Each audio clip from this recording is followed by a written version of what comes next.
ஒத்துக்கிட்டாதான் அவர் ப்ராப்பரானவர். லேவியராகமத்தில் சொல்லப்பட்ட பிரமாணத்தை கரெக்டாக செய்கிறாரு.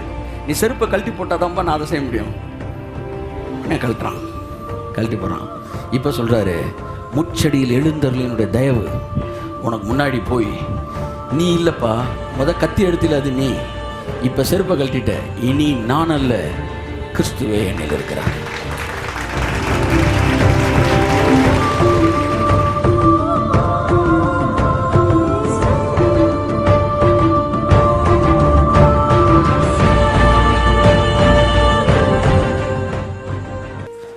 சொன்னா, நான் 40 நாள் ஜெபித்தேன். 40ஆம் நாளில் கர்த்தர் இறங்கி வந்தார். 90 கேட்டேன் இந்த செய்தி. இறங்கி வந்து என்ன சொன்னார்? சார், செருப்பு போடாதே, செருப்பு போடாதே. இதை சொல்றதுக்கு 40 நாள் அன்னையிலேருந்து நான் செருப்பே போடல சார். பிரசங்க அவர் சொன்னார் பாருங்க, கேட்டவர் விசுவாச பிரசங்கி. ஏசுனார் எவ்வளோ சுயநலமானவர் பார்த்தீங்களா? ஏன் என்ன சொல்றீங்க, செருப்பு போடக்கூடாதுன்னாரு. அவரே செருப்பு போட்டுட்டு ஒன்றும் போடக்கூடாதுன்னு இருக்காரையா? அவர் எங்கே போட்டார்? ஆமாம், யோவான்சான் சொன்னார்ல, அவருடைய வார் கால் பாதரட்சையின் வாரை அழிப்பது கூட ஃபுல்லாக வார் செருப்பு போட்டிருந்தாரியா நீ வேற. அப்போ என்கிட்ட சொன்னது, இப்படியே எதையாச்சும் யோசிச்சுக்கிட்டே திரி, போ செருப்பு போட. அதை போ. என் நண்பர் ஒருத்தர் சொன்னார், நீங்கள் ஷூவோட பிரசங்கம் பண்ணுறீங்க. ஏன் ஒரே ஷூவோட பிரசங்கம் பண்ணுறீங்கன்னு சொன்னால் அது நல்ல வார்த்தை, வேற ஷூவை மாற்றி விடு. ஷூவோட பிரசங்கம் பண்ணுறீங்க தேவனுடைய ஆலயத்துக்குள்ள. நான் 2 கேள்வி கேட்குறேன் உங்களுக்கு. என்ன சொல்லுங்க? நான் தேவன் ஆலயத்தில் மட்டும் இருக்காரா, வீட்லேயும் இருக்கிறாரானே? வீட்டில் இருக்கார். இப்போ வீட்டுக்கு போகும்போது செருப்பு போடாதீங்க. வெளியில் போகும்போது உங்க கூட இருக்காரா? அப்பயும் இருக்கார், அப்பயும் செருப்பு போடாதீங்க. ஆனால் அதை சொல்லலை, ஆலயத்திலே. நான் ஆமாம், நீங்களே ஆலயம் தான், நீ செருப்பே போடாதீங்க.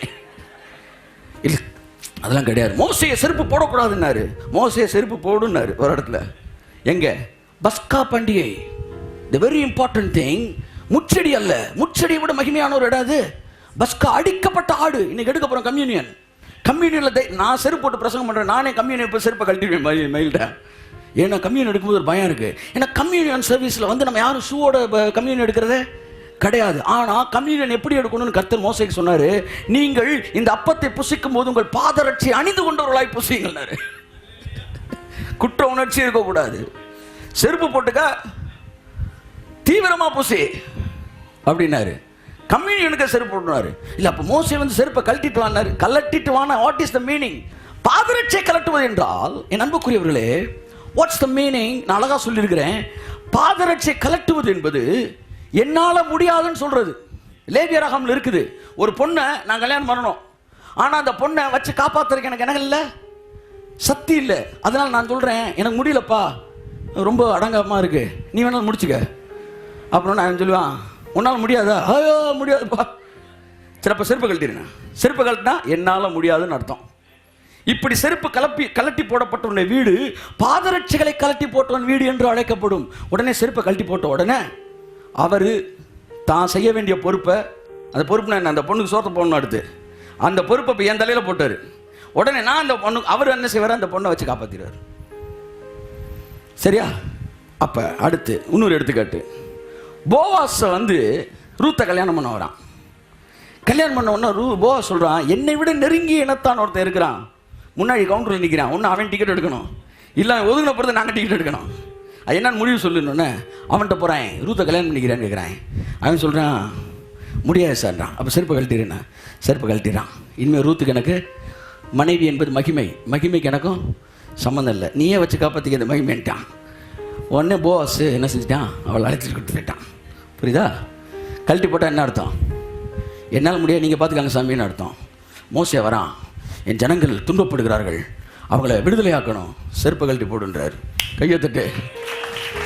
Watts the meaning of it? என்னால் முடியாதுன்றத நீ ஒத்துக்கிட்டாதான் அவர் ப்ராப்பரானவர். லேவியராகமத்தில் சொல்லப்பட்ட பிரமாணத்தை கரெக்டாக செய்கிறாரு. நீ செருப்பை கழட்டி போட்டாதான்ப்பா நான் அதை செய்ய முடியும். உடனே கழட்டுறான், கழட்டி போகிறான். இப்போ சொல்கிறாரு, முச்சடியில் எழுந்தருளினுடைய தயவு உனக்கு முன்னாடி போய், நீ இல்லைப்பா கத்தி எடுத்துல அது நீ, இப்போ செருப்பை கழட்டிட்ட, இனி நான் அல்ல கிறிஸ்துவே என்னில் இருக்கிறார்.